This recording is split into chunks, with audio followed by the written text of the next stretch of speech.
Hey guys, this is Device from Astralis, and today I'll show you how to react as a team and as an individual player when outside has been lost on Nuke.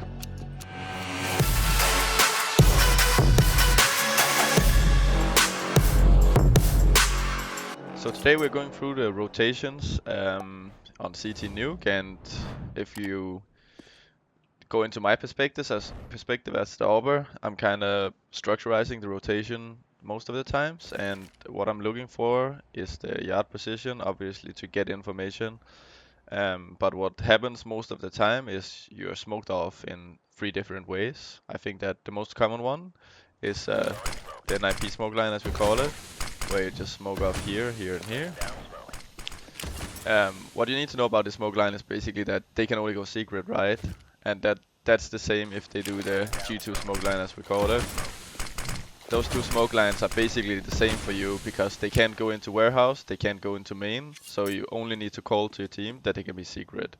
So obviously we want to prevent this from happening, and there's two really good Molotovs you need to know, and the first one is basically just lining up into this box, looking at this gray thing in the main, and just throwing it. It will land on top of this main, and basically every smoke that comes here, it will smoke, and also if there's a smoke that lands down here, it will extinguish it. What's gonna happen is basically you'll have a smoke line that looks something like this. You're gonna have a gap, you can play from under heaven. Pretty good tip is try to not get flashed, right? Because most teams will just flash, but yeah. Hold the gap and communicate if you get flashed, say they can be downstairs. And then there's the other molly, you're running towards main, you'll basically just want to molly here. And then the smoke will extinguish, and you'll have a gap in the middle.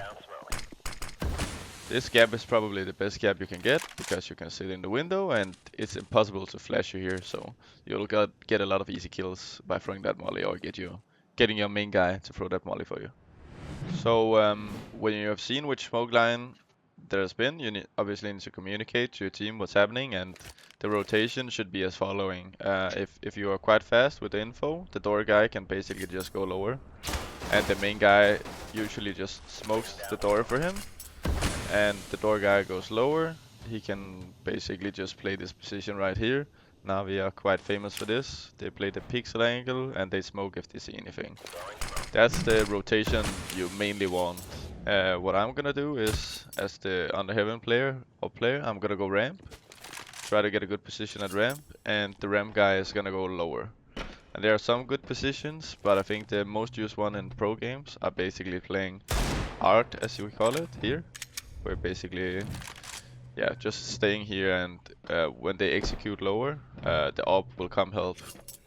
That's basically the setup. If you feel like you're getting too pressured and you don't want to go lower, what you can do is do a lobby crunch, where me as the upper, I'm coming fast ramp and I'm searching the angles here, together with Magisk, who's the ramp player. And yeah, then you have the hot guy and the door guy, they are ready to crunch as well. When you're doing this, you can put pressure on the opponent team by killing their alert guy in lobby, or clearing lobby. You know that you're not gonna be facing any issues with that, and I think that's probably one of the best things to do, because you will stress the opponent team. So guys, remember, if you want to get better, you have to analyze your game and just play a lot, and of course, look at our tutorials.